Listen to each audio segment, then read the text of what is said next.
pool party start the day at 5, 6 o'clock. Fulio went on Instagram, told the world exactly where he was, knowing half the streets wanted him dead. A few hours later, the shooter showed up and finished it. A few months before his death, XXXTentacion seemed to have predicted his death before it happened. Worst thing comes to worst, I had a tragic death. Here are some rappers' disturbing final videos before dying.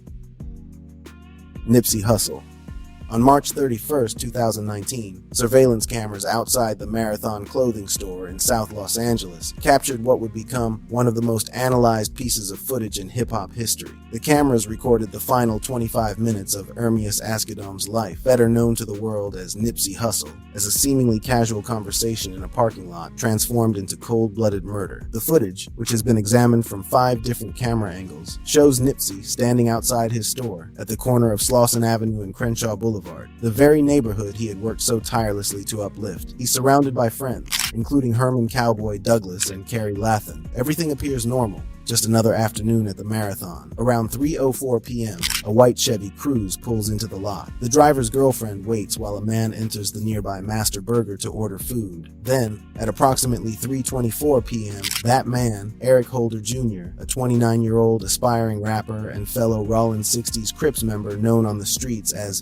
Because, approaches Nipsey for a conversation that would last about 4 minutes. What was discussed? According to testimony from the 2022 trial, Nipsey mentioned rumors that Holder had paperwork, gang slang suggesting he had cooperated with police as an informant. Holder denied it, but feeling disrespected, he left the scene, only to return around 3:18 p.m. armed with a .40 caliber handgun and a revolver. The surveillance footage shows what happened next in brutal clarity. Holder opened fire, unloading approximately 10 rounds. He walked away briefly, then returned twice more to continue shooting while Nipsey lay on the ground. In a final act of viciousness, he kicked Nipsey in the head before fleeing to a waiting getaway car in the alley. 2 bystanders were wounded, Lathan in the back and another man in the abdomen. Nipsey was rushed to a hospital but succumbed to gunshot wounds to the head and torso. He was 33 years old. What makes this footage particularly haunting is the context surrounding it. Nipsey had been scheduled to meet with LAPD the very next day to discuss ways to stop gang violence in his community. He had invested millions back into Crenshaw, opening the Marathon clothing store, co-founding Vector 90, a STEM center providing coding classes to South LA youth, and renovating local playgrounds. Eric Holder Jr. was ultimately sentenced to 60 years to life for the murder. XXXTentacion.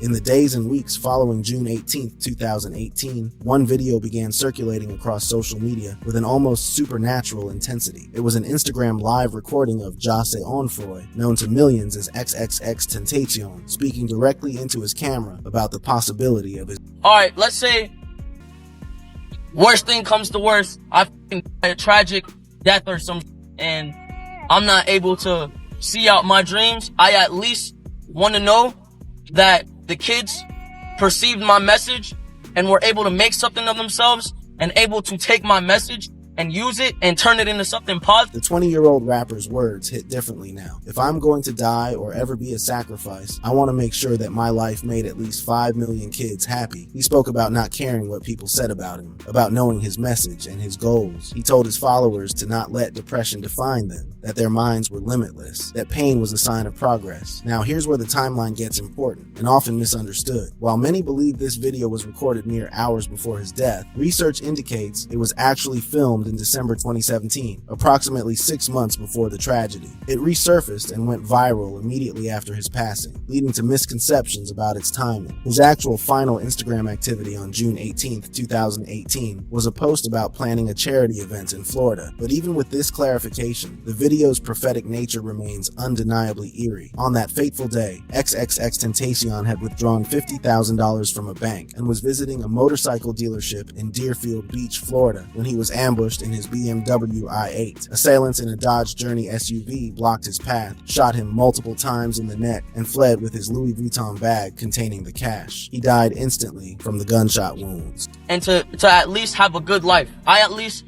if I'm gonna die or ever be a sacrifice, I want to make sure that my life made at least 5 million kids happy, or they found some sort of answers or resolve in my life, regardless of the negative around my name, regardless of the bad things people say to me. I don't give a, because I know my goal in the end, and I know what I want for everyone.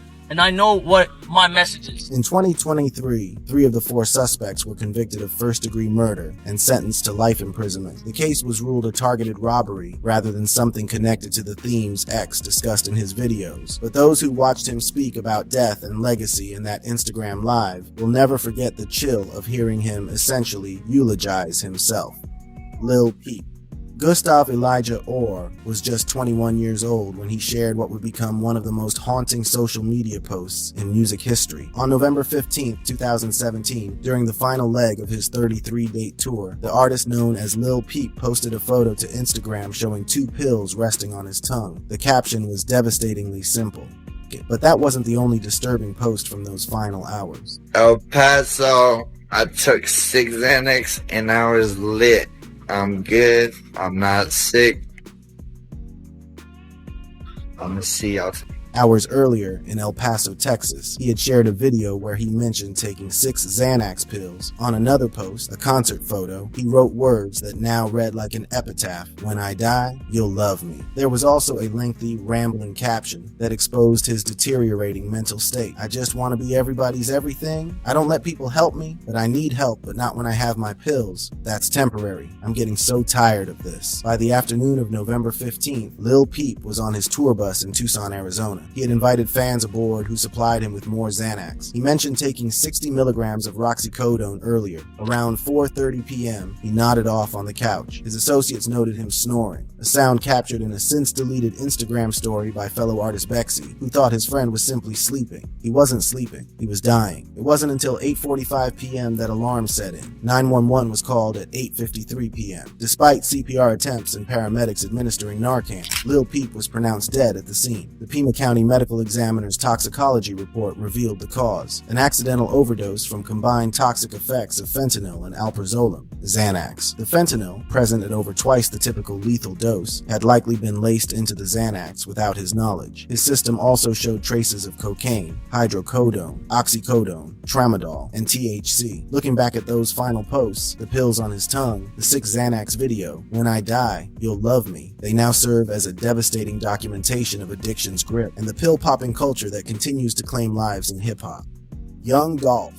The surveillance footage from November 17, 2021 captures a scene of almost unbearable normalcy before it transforms into horror. Inside Makita's homemade butter cookies in Memphis, Tennessee, a man in yellow, Adolph Robert Thornton Jr., better known as Young Dolph, can be seen doing what he did regularly, buying cookies from a shop he had promoted and supported